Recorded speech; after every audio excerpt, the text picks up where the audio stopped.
terdapat anggota polisi aktif yang terlibat, Polres Jakarta Pusat kemudian berkoordinasi dengan Polda Metro Jaya. Setiap kali seseorang pejabat tinggi tersandung kasus, kita tersentak. Tapi entah kenapa, tak butuh waktu lama sebelum rasa kaget itu berubah jadi kalimat lama. Oh, lagi-lagi. Pola ini terus berulang-ulang. Jabatan yang tinggi, harta yang berlimpah, dan koneksi yang kuat lalu runtuh satu persatu. Dan publik hanya diberi satu wajah untuk dihukum dan satu nama untuk dimaki-maki. Tapi di balik semua itu, ada satu yang lebih dalam daripada sekadar kesalahan pribadi. Karena ada sistem penegakan hukum yang dibiarkan, bahkan mungkin mengatur semuanya. Dan yang berubah dari semuanya hanya nama dan headline, tapi polanya sama, lama, dan terorganisir. Kali ini, wajah itu bernama Teddy Minahasa. Lalu, seperti apa kisahnya? Siapa di baliknya, dan sedalam apa jaringannya? Dalam video kali ini, bersama Naskah Tifai, mari kita memahami dan mendalaminya.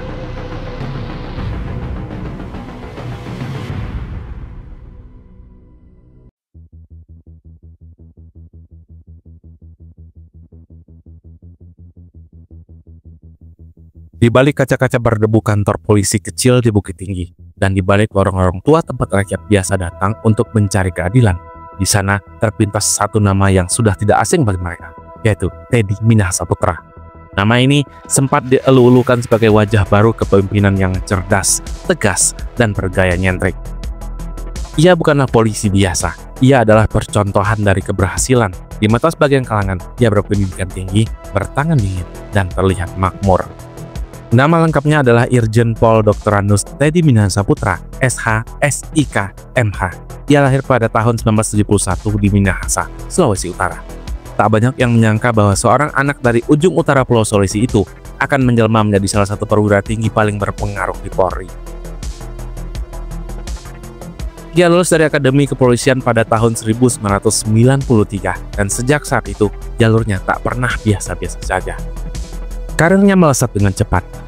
Salah satu momentum paling penting terjadi saat ia dipercaya menjadi ajudan Wakil Presiden Yusuf Kala di era Presiden SBY. Itu bukanlah posisi sembarangan. Hanya sedikit perwira yang mendapat kepercayaan sedemikian besar untuk berdiri di lingkaran inti kekuasaan. Dari situ, jejaringnya tumbuh, dan nama Teddy Minahasa mulai mencuat bukan hanya di lingkungan kepolisian, tapi juga di dunia politik, bisnis, dan juga birokrasi. Setelah itu, jabatannya berganti dengan cepat, dari Kapolres hingga Kabid Humas Polda Metro Jaya, lalu Wadireskrim Sus Polda Kaltim, Direskrim Sus Polda Riau, hingga pada akhirnya menjejak di Kapolda Sumatera Barat. Disinilah karirnya mulai terlihat menanjak stabil. Media menyebutnya sebagai polisi yang berprestasi dan juga berpikiran maju. Di tengah banyak jenderal yang tampil formal dan kaku, Teddy justru tampil beda dengan gaya bicaranya yang terkadang satir dan tak jarang mengundang gelak tawa di acara resmi. Dan ada satu hal yang membuat namanya semakin mencolok adalah soal harta kekayaannya. Dalam laporan resmi LHKPN, jumlah kekayaannya menyentuh lebih dari 29 miliar rupiah. Dia memiliki mobil mewah, tanah, dan bangunan di berbagai lokasi yang sangat strategis. Serta sejumlah aset lain yang menimbulkan banyak sekali pertanyaan, dari mana asalnya semua itu. Publik pun mulai membanding-bandingkan. Gaji seorang jenderal polisi memang besar, tapi apakah cukup untuk menopang gaya hidup yang seperti itu? Teddy punya motor gede Harley Davidson, koleksi mobil antik, rumah dengan pilar-pilar Eropa klasik, dan gaya hidup yang tak jauh beda dengan para eksekutif perusahaan besar. Ia tak pernah menutupi semua itu, justru sering mengunggah foto berkendara bersama komunitas moke, bahkan pernah menjadi ketua Harley Davidson Club Indonesia, wilayah Sumatera Barat. Media sosial menjadi panggungnya. Di sana, ia bukan jenderal yang tertutup. Ia tampil sebagai tokoh yang energik, bahkan karismatik bagi pengikutnya. Ia sering membagikan kutipan motivasi, potret aktivitas olahraga, atau kadang sekedar foto dirinya tersenyum mengenakan kacamata hitam dan jaket kulitnya. Meskipun sebagian orang mengaguminya, tidak sedikit pula yang bertanya-tanya dalam diam. Sebagai pejabat mungkin mampu hidup makmur, tapi apakah semua kekayaan itu bisa dijelaskan secara transparan? Mirisnya, semua itu tak pernah menyentuh permukaan. Nama Teddy justru makin moncer. Ia masuk dalam radar kandidat Kapolda Jawa Timur, salah satu posisi yang paling strategis di tubuh Polri. Jika jabatan itu berhasil ia duduki, maka peluangnya untuk melangkah ke tingkat yang lebih tinggi, bahkan untuk menjadi Kapolri suatu hari nanti, semakin terbuka lebar. Di atas kertas, ia punya segalanya. Karir, kekayaan, koneksi politik, bahkan popularitas. ia disegani oleh sesama polisi dan cukup dekat dengan sejumlah tokoh elit. Ia punya wibawa, dan lebih dari itu, ia punya daya tarik. Ia bahkan adalah sosok yang disebut-sebut sebagai polisi paling kaya di Indonesia pada masanya. Tapi dunia tak pernah menawarkan jalan lurus yang panjang. Selalu ada tikungan, selalu ada persimpangan. Dan untuk Teddy Minahasa, persimpangan itu datang justru ketika ia tengah berada di titik paling tertinggi dalam hidupnya. Malam itu tidak ada yang aneh. Dalam sebuah penyelidikan yang sedang dilakukan oleh Polda Metro Jaya, tim khusus itu tengah membuntuti seseorang, dan operasi itu bermula dari sebuah informasi anonim yang menyebut ada aktivitas mencurigakan dalam penanganan barang bukti kasus besar. Satu persatu simpul dibuka, hingga akhirnya nama Teddy Minahasa disebut oleh seseorang yang tak asing baginya, yaitu anak buahnya sendiri. Nama itu mengguncang semuanya. Bukan karena kejutan, tapi karena terlalu besar untuk disebut di tengah kasus yang seperti ini. Seorang jenderal bintang 2, seorang calon kapolda, seorang simbol reformasi. Dan bagaimana mungkin ia disebut dalam laporan penyelidikan yang melibatkan aktivitas ilegal seperti ini? Malam itu, langit Jakarta tak berkata apa-apa. Tapi di ruang-ruang hening kepolisian, dalam semua proses penyelidikan, tim penyidik menemukan banyak pelaku dan semuanya menjurus kepada Teddy Minahasa. Dan sejak saat itu, semuanya berubah. Narasi tentang jenderal flamboyan dengan motor gedenya berubah menjadi cerita tentang kekuasaan yang diduga disalahgunakan. Dari simbol kesuksesan menjadi simbol kejatuhan. Tak ada yang menyangka bahwa langkah menuju Kapolda Jatim akan berubah menjadi langkah menuju ruang tahanan. Cerita ini baru saja dimulai. Tragedi Kanjuruhan.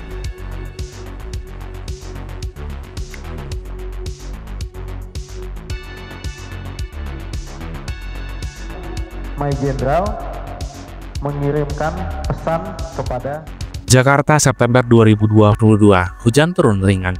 Di tengah investigasi internal yang sedang berjalan, nama AKBP Dodi Prawira Negara muncul ke permukaan. Perwira menengah ini bukan sosok yang asing. Ia baru saja menyelesaikan tugas sebagai Kapolres Bukit Tinggi, wilayah kerja yang sebelumnya juga masuk dalam kendali Teddy Minahasa sebagai Kapolda Sumatera Barat. Dodi tertangkap dalam sebuah penggerebekan. Di dalam kendaraan yang ia bawa, ditemukan paket-paket yang mencurigakan, yang jumlahnya tidak main-main, sekitar 5 kg. Benda itu setelah dicek oleh penyidik dan laboratorium, ternyata adalah barang sitaan yang seharusnya sudah dihancurkan oleh pihak yang berwenang. Prosedur penghancuran seharusnya jelas. Setiap benda hasil pengamanan, apalagi yang bisa membahayakan masyarakat, wajib dimusnahkan melalui jalur resmi, di hadapan saksi dan disahkan oleh pengadilan. Tapi kenyataannya tidak begitu. Barang tersebut tak pernah dimusnahkan, melainkan diduga dialihkan dan diganti dengan benda yang lain, yaitu tawas. Dan pertanyaannya, oleh siapa? Dalam pemeriksaan awal, Dodi sempat menutup rapat keterangannya. Namun, setelah bukti menguat dan tekanan meningkat, ia akhirnya mengaku bahwa tindakannya atas seizin atasannya, yaitu Irjen Teddy Minahasa. Pernyataan ini sontak membuat penyidik terdiam, karena nama itu bukanlah nama yang kecil. Ia adalah jenderal yang aktif, dan tuduhan dari seorang anak buah terhadap atasan yang berpangkat bintang 2 bukan hal yang biasa. Tapi, ini bukanlah soal berani atau tidak berani bicara. Rekaman komunikasi dan jejak digital mulai diperiksa, dan dari sana, dugaan itu mulai mendapat bentuknya. Percakapan antara Dodi dan seorang yang diyakini adalah Teddy menguatkan keterlibatan lebih dari satu pihak. Dodi mengklaim ia diminta untuk mengganti sebagian isi barang sitaan dengan tawas. Tujuannya sederhana tapi sangat licik, agar saat dilakukan pemusnahan di depan umum, semua orang mengira barang yang dihancurkan adalah asli, padahal sebagian telah digeser keluar jalurnya. Operasi ini dijalankan secara diam-diam, seperti menyusun puzzle-puzzle. Setiap langkah diukur, setiap orang yang terlibat dipantau, dan ternyata terungkap rantai kolaborasi yang lebih luas dari dugaan awalnya. Saat berita penangkapan Dodi tersebar, publik belum tahu bahwa ini baru di permukaan. Banyak yang mengira ini hanya kasus penyalahgunaan prosedur oleh satu oknum, tapi di balik layar, penyidik sudah mengantongi cukup data untuk menyasar yang lebih tinggi. Hari itulah, nama Irjen Teddy Minahasa Putra masuk dalam target resmi. Yang membuat kasus ini semakin mencengangkan bukan hanya karena posisinya yang tinggi, tapi juga karena waktu kejadiannya yang sangat berdekatan dengan pelantikannya sebagai Kapolda Jawa Timur. Seharusnya ia tinggal selangkah lagi menuju posisi baru yang lebih prestisius, tapi justru di titik itu semuanya mulai runtuh. Irjen Pol Teddy Minahasa mulai menjalani penahanan di Rutan Polda Metro Jaya pada Senin malam. Teddy Minahasa ditahan di Rutan Narkoba Polda Metro Jaya selama 20 hari ke depan. Sebuah operasi penjemputan dilakukan, tidak ada sirine kala itu, dan tidak ada media. Ia ditangkap dengan prosedur yang standar, tapi disertai kehati-hatian yang penuh. Bagaimanapun, ini bukanlah sekadar penangkapan orang biasa. Ini adalah langkah besar yang bisa mengguncang kepercayaan publik terhadap institusi yang selama ini jadi pilar keamanan negara. Dalam penyelidikan lanjutan, lebih banyak keterlibatan mulai terlihat. Beberapa nama perwira lain disebut, termasuk mereka yang diduga membantu proses pengalihan dan mereka yang mengetahui tapi memilih diam. Dan yang paling mencengangkan adalah pengakuan bahwa barang itu tidak hanya sekali dimainkan, melainkan terjadi dalam pola yang serupa pada beberapa waktu sebelumnya. Namun puncaknya tetap pada satu fakta yang tak bisa dibantah, yaitu barang bukti yang seharusnya sudah dimusnahkan ternyata sudah ditukar dan masih beredar. Dan dalam proses yang panjang itu, nama Teddy Minahasa tidak lagi disebut sebagai tokoh reformasi Polri, bukan lagi simbol kemapanan seorang jenderal. Ia menjadi subjek utama dalam skandal besar yang membongkar wajah lain dari kekuasaan. Wajah yang selama ini rapi, berwibawa, dan berkilau di hadapan kamera ternyata bisa berubah seketika ketika topeng itu mulai retak. Dalam senyap, sebuah kepercayaan telah hancur dan cerita ini pun belum selesai. Masih ada banyak tokoh, banyak sisi, dan banyak pertanyaan yang belum terjawab. Tapi satu hal yang pasti, yang dulu dianggap pemimpin, kini harus menjawabnya di hadapan hukum.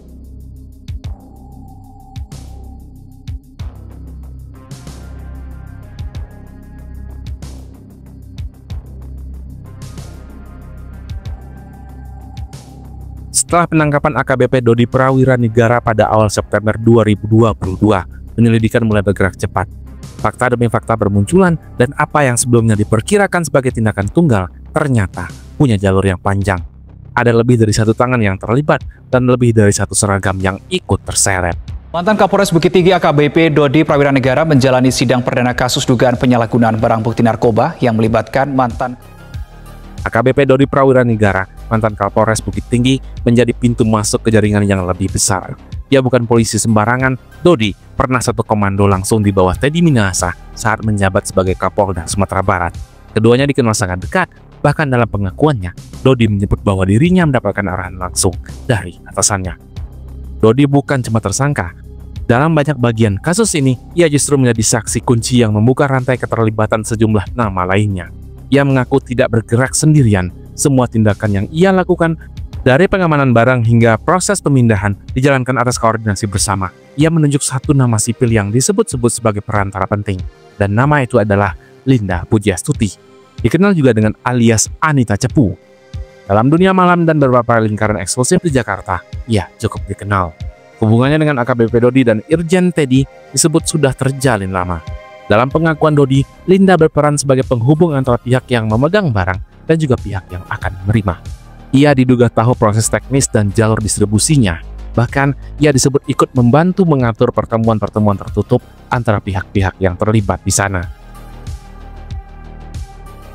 Namun Linda punya versi ceritanya sendiri. Dalam persidangan, ia menyatakan bahwa dirinya hanya menjalankan permintaan yang datang dari Dodi dan tidak mengetahui sepenuhnya bahwa barang yang ia bantu distribusikan adalah hasil sitaan, dan ia merasa dijebak. Tapi pengakuan ini bertolak belakang dengan data komunikasi yang berhasil disita oleh penyidik. Di sana ditemukan pesan-pesan antara Linda dan beberapa pihak lain yang menguatkan dugaan bahwa ia bukan sekadar korban skenario.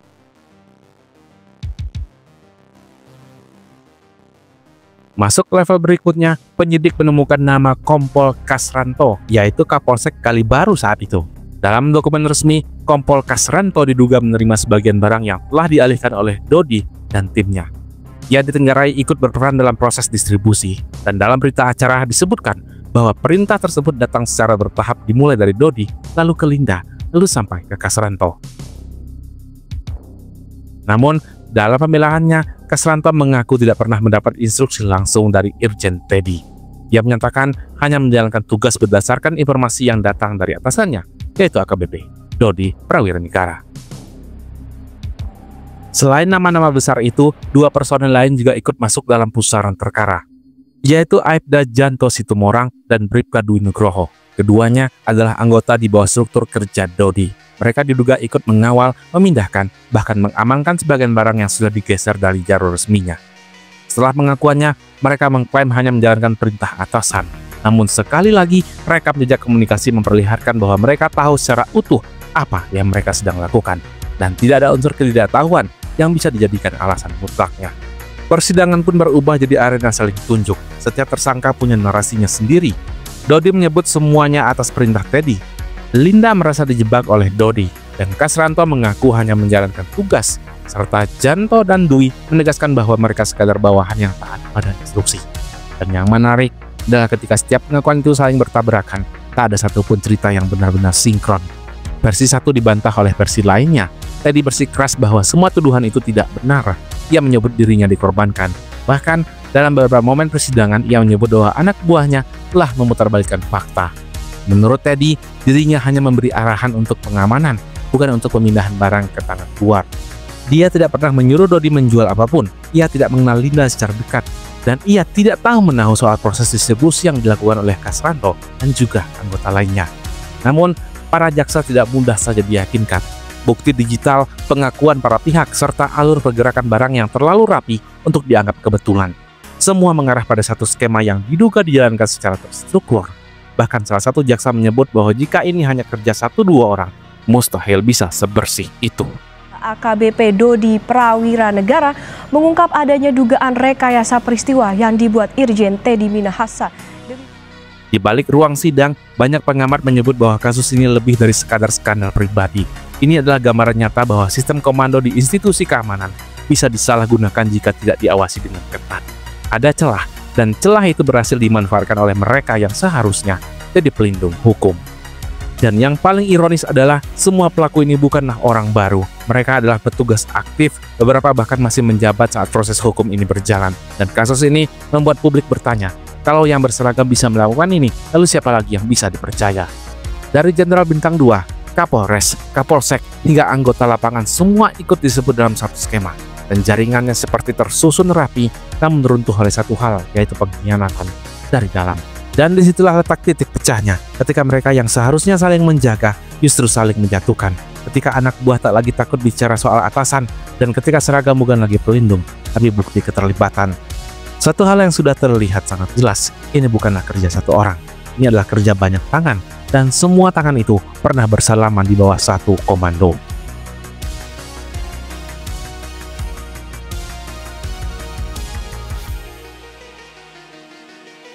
Wujud aslinya, fotonya, gambarnya, atau Hari itu ruang sidang dipenuhi sorot kamera, wajah-wajah penuh penasaran, dan udara terasa lebih berat. Teddy Minahasa duduk di kursi pesakitannya. Seragamnya kini berganti rompi tahanan. Ia tidak sendiri, beberapa orang lain ikut duduk di jalur yang sama, yaitu AKBP Dodi Prawiranegara, Linda Pujiasuti alias Anita Cepu, hingga beberapa orang lainnya. Namun, panggung utama hari itu milik Teddy dan juga Dodi, dua perwira tinggi yang dulunya satu komando, kini saling lempar tanggung jawab. Dodi Prawiranegara, mantan Kapolres Bukit Tinggi yang terseret dalam gurita bisnis narkoba. Persidangan dimulai dengan pemutaran rekaman percakapan, bukan sembarang rekaman, tapi isi pesan-pesan singkat dan panggilan telepon antara Teddy dan juga Dodi, yang berhasil dikumpulkan oleh penyidik dari data forensik digital. Di layar monitor, terbaca kalimat-kalimat pendek yang tidak lagi bisa dibantah. Kalimat seperti ganti barang itu dengan tawas, atau sisakan sebagian, kita mainkan baik-baik. Kalimat yang terdengar ringan bagi orang awam, tapi mengandung makna yang besar di depan hukum. Jaksa langsung menembakkan pertanyaan, apa maksud saudara saat menyuruh mengganti barang sitaan dengan tawas? Dan Teddy menjawab dengan tenang, bahwa itu adalah bagian dari skenario pengamanan. Dia hanya ingin membuktikan apakah ada penyelewengan di bawah. Dan pernyataan itu membuat suasana menjadi tegang. Beberapa hadirin saling pandang, tak percaya dengan strategi pembelaan yang dipilih. Teddy bersikeras bahwa semua tindakannya adalah bagian dari operasi pengawasan internal, bahwa dirinya sedang menguji loyalitas anak buahnya, bahwa instruksi itu tidak pernah dimaksudkan untuk disalahgunakan. Namun narasi itu dengan cepat dipatahkan. Dodi yang sebelumnya tampak murung di persidangan tiba-tiba memutuskan untuk angkat suara. Ia berbicara panjang, suaranya gemetar tapi tegas. Dia mengatakan bahwa dia tidak bertindak sendiri. Semua yang dia lakukan berdasarkan perintah, dan perintah itu datang langsung dari Teddy Minahasa. Dodi tidak hanya menunjuk ke arah Teddy, tapi juga membacakan kembali urutan kejadian dari proses pemilihan barang sitaan, penggantiannya dengan tawas, hingga pengiriman melalui jaringan yang diduga dikelola oleh Linda. Pernyataan Dodi membuat sidang menjadi seperti duel terbuka. dan mantan kolega kini terperangkap dalam versinya masing-masing. Pihak Teddy Minahasa tidak tinggal diam. Tim kuasa hukum yang membangun narasi bahwa klien mereka telah dijebak. Mereka menunjukkan bahwa Dodi bertindak tanpa koordinasi yang penuh. Mereka mempertanyakan mengapa barang bukti bisa berpindah tangan tanpa sepengetahuan atasan langsung di lapangan. Di sisi yang lain, jaksa menunjukkan inkonsistensi pernyataan Teddy dari pemeriksaan awal hingga di persidangan. Diungkap juga bahwa Teddy sempat menghubungi beberapa orang yang terlibat di sana, bahkan setelah perkara ini mulai diselidiki. Dan itu adalah sebuah tindakan yang dinilai sebagai upaya menghalangi proses hukum. Dodi mengungkap segala fakta tentang peran Jenderal Bintang 2 itu. Dramanya tidak berhenti di situ. Linda alias Anita juga memberikan kesaksiannya. Ia mengaku hanya perantara dan tidak tahu menahu soal struktur siapa yang memerintah siapa. Dan keterangan itu justru menunjukkan betapa carut-marutnya garis komando dalam kasus ini. Setelah mendengarkan semua kesaksian dan memeriksa bukti, jaksa pun mengajukan tuntutan yang berat.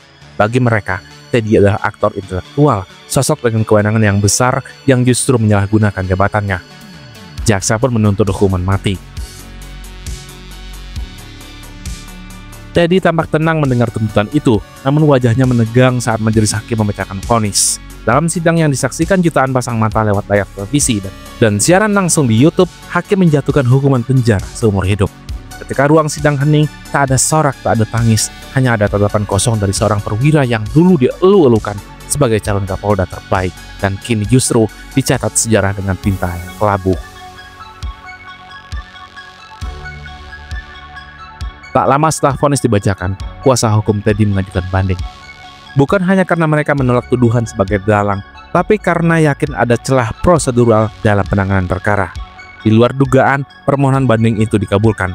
Hukuman Teddy yang awalnya di ujung tanduk dipangkas, dan ia tetap harus menjalani penjara seumur hidup, tapi lolos dari hukuman mati yang sebelumnya diajukan jaksa.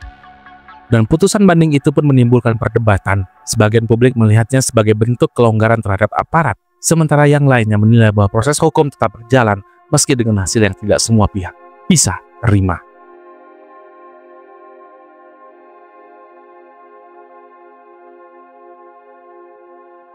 Narkoba, mantan Kapolda Sumatera Barat Teddy Minahasa sudah dituntut hukuman mati. Jenderal Bintang 2 ini tampak. Ketika namanya berubah menjadi simbol kejatuhan, media menyebutnya sebagai pelanggar, pengkhianat institusi, dan perusak kepercayaan. Namun benarkah segalanya sesederhana itu? Ada sebuah pertanyaan yang menggantung di udara, lebih berat dari sekadar kasus personal. Apakah ini semua hanya soal individu yang salah langkah, atau sebenarnya ada sesuatu yang jauh lebih besar di belakangnya? Beberapa bulan sebelum nama Teddy mencuat ke permukaan, publik juga diguncang oleh berita besar yang lainnya. Pengungkapan jaringan rahasia yang disebut-sebut dikendalikan oleh figur rahasia, pria misterius yang bernama Freddy Pratama. Sosok ini bukanlah tokoh kecil. Jaringannya disebut lintas negara, bahkan yang lebih mengejutkan beberapa aparat disebut terlibat. Bukan hanya oknum lapangan, tapi juga orang-orang yang berpangkat tinggi. Bahkan ada yang pernah menjabat di lembaga anti kejahatan itu sendiri. Dari sinilah polanya mulai terlihat. Jika seorang seperti Freddy Pratama bisa merangkul orang dalam sistemnya, lalu apa jaminannya bahwa nama-nama besar yang kini jadi headline bukan bagian dari pembersihan yang lebih terarah? Dalam ruang sidang, Teddy berusaha menyangkal. Ia tak mengaku sebagai otak dari semuanya. Ia menyebut dirinya dijebak. Ia menyebut bahwa ada pihak yang membuat jebakan haus, menaruh perangkap, lalu membiarkan media menyelesaikan sisanya. Tentu saja, pernyataan semacam itu biasa diucapkan oleh orang yang sedang terdesak. Tapi mari kita ambil satu langkah ke belakang dan berpikir lebih jernih. Lalu kenapa dia? Kenapa seorang jenderal aktif yang sedang naik daun, yang disebut-sebut akan menduduki jabatan strategis berikutnya, justru dihentikan dengan cara yang seolah mendadak? Siapa yang lebih diuntungkan ketika karirnya runtuh? Dan yang lebih penting, apakah dia benar-benar pusat dari masalahnya? Atau sekadar wajah yang dijadikan pengalih perhatian? Dalam dunia kekuasaan, segala sesuatu adalah tentang posisi. Siapa yang berdiri di mana? Siapa yang sedang naik? Siapa yang sedang turun? Ketika satu bidak melangkah terlalu cepat, kadang perlu dihentikan sebelum mengganggu jalannya permainan. Beberapa pengamat menyebut ada kemungkinan Teddy bukan pemain tunggal. Ia adalah bagian dari permainan yang lebih besar, sistem yang sudah lama berjalan. Ia mungkin tahu terlalu banyak atau barangkali terlalu ambisius. Dan ketika seseorang berada di posisi itu antara tahu dan mengancam, maka risikonya bukan hanya kehilangan jabatannya, tapi juga kehilangan kontrol atas narasinya. Jika nama-nama seperti Freddy bisa membangun jaringan kuat hingga menembus tubuh lembaga-lembaga resmi, dan jika seorang jenderal bisa begitu mudahnya dijadikan kambing hitam, lalu pertanyaannya adalah, berapa banyak lagi yang belum terungkap? Bukan hal yang baru jika skandal besar hanya menampilkan satu wajah. Publik diberi satu sosok untuk dihujat, sementara para pengendali di balik layar tetap aman, nyaman, dan tidak pernah tersentuh. Begitu headline reda, mereka juga melanjutkan lagi seperti biasa. Bayangkan, panggung besar, lampu diarahkan pada satu aktor, semua mata tertuju padanya. Penonton bersorak, berteriak, memuji, atau juga mencemooh. Tapi mereka lupa bahwa panggung itu punya sutradaranya, punya penulis naskah, dan para kru yang bekerja diam-diam di balik tirai. Kasus Teddy Minahasa terasa seperti itu. Dari luar, ia terlihat seperti tindakan individu, tapi jika ditarik garis yang lebih panjang ke arah figur seperti Freddy dan pola yang terus berulang, kita mulai paham bahwa ini bukan pertunjukan tunggal. Ini adalah bagian dari koreografi besar. Ketika satu nama dijadikan headline, kita perlu bertanya siapa yang diam di belakangnya. Karena jika gunung es ini benar-benar dalam dan luas, maka Teddy hanyalah permukaan kecil dari masalah yang jauh lebih besar.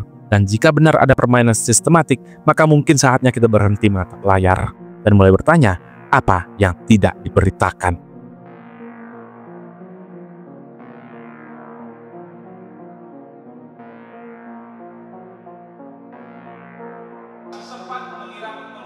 Sidang perdana kasus dugaan jual beli. Di permukaan, semuanya tampak seperti kasus biasa. Seorang pejabat tinggi ditangkap, diduga menyalahgunakan kewenangan, lalu diseret ke pengadilan. Publik ramai membahas, media berlomba memberitakan. Lalu seperti biasa, perhatian perlahan memudar dan nama itu pun tenggelam bersama arsip berita lainnya. Namun, jika kita berhenti sejenak dan melihat ke belakang, kita akan sadar. Pola ini bukan kali pertama, bukan juga kedua. Bahkan bisa jadi ini adalah bagian dari rantai panjang masalah lama yang terus berulang, hanya dengan wajah yang berbeda. Dan yang lebih mengejutkan, dari kasusnya bukan sekadar status atau pangkat, tapi pola di baliknya. Dan dari sanalah benang merah itu mulai terlihat. Sebetulnya ini tidak ada di dalam konteks perkara saya. Teddy bukanlah polisi lapangan, ia berada di puncak komando. Dari kursinya, ia punya kendali atas logistik, operasi, bahkan strategi wilayah. Dan jika kita lihat kasus-kasus besar sebelumnya, mereka yang terlibat hampir selalu berada di tempat yang serupa. Titik-titik kendali utama dalam tubuh institusi. Lihat saja kasus mantan pejabat Bea Cukai Makassar, yaitu Adi Pramono. Ia juga punya jabatan penting yang mengurusi lalu lintas barang bernilai tinggi. Itu bukanlah tugas ringan, tapi dari situ pula celah itu bisa muncul. Atau kasus Irjen Napoleon Bonaparte, ex-Kadif Hubinter Polri, yang dituduh menyalahgunakan kewenangannya terkait Red Notice. Ia juga duduk di tempat yang krusial, yaitu penghubung antara hukum nasional dan juga internasional. Dan maka dari itu, ada beberapa persamaan yang makin tinggi posisi, semakin besar ruang untuk bermain. Dan kalau permainan itu menyimpang, dampaknya juga luar biasa besar. Bandingkan penghasilannya dengan perwira tinggi. Walaupun gaji dan tunjangannya besar, tetap saja sulit diterima logika publik jika hanya dari itu ia bisa memiliki koleksi mobil mewah, rumah di berbagai kota, dan gaya hidup yang menyaingi pengusaha kelas atas. Hal yang sama terjadi pada Adi Pramono yang rumahnya bergaya megah dan viral di media sosial. Bahkan anaknya tampil mencolok dunia maya dengan gaya hidup kelas jet set. Ini bukan sekadar tentang harta, ini soal ketimbangan antara yang terlihat dan yang semestinya, dan publik semakin peka terhadap hal itu. Tak bisa dipungkiri, banyak dari mereka yang jatuh justru adalah orang-orang dengan koneksi yang kuat. Teddy misalnya, punya hubungan dengan tokoh politik dan elit pemerintahan, pernah jadi ajudan wakil presiden, otomatis ia kenal banyak orang yang penting. Hubungan seperti ini membuat proses penyelidikan jadi lebih kompleks. Dalam beberapa kasus lain, keterlibatan figur tinggi seringkali berakhir menggantung. Ada yang disidangkan setengah mati, ada pula yang lenyap dari pemberitaan setelah beberapa minggu. Lalu mengapa? Karena banyak kasus besar yang menyangkut lebih dari satu orang. Dan saat satu jatuh, banyak yang berkepentingan agar efek domino itu tidak berlanjut. Seolah-olah kasusnya berhenti pada satu sosok, padahal jaringan di belakangnya tetap utuh. Yang terlihat hanyalah satu orang yang jatuh, tapi apa yang tidak tampak jauh lebih besar. Misalnya, dalam jaringan Freddy Pratama yang di belakang terungkap melibatkan tokoh-tokoh penting dan bahkan beberapa aparat dalam pola yang mirip. Jaringan tersebut bisa bertahan bertahun-tahun karena punya akses ke dalam sistem. Dan ketika satu bagian terreset, muncul pertanyaan, apakah itu kebetulan? Atau bagian dari pembersihan terukur agar wajah institusi tetap terlihat bersih? Bisa jadi. Ada momen ketika sistem merasa satu orang harus dijatuhkan demi menjaga stabilitas, dan dalam momen itu ada satu sosok yang dijadikan simbol penegakan hukum, meskipun belum tentu ia yang paling bersalah.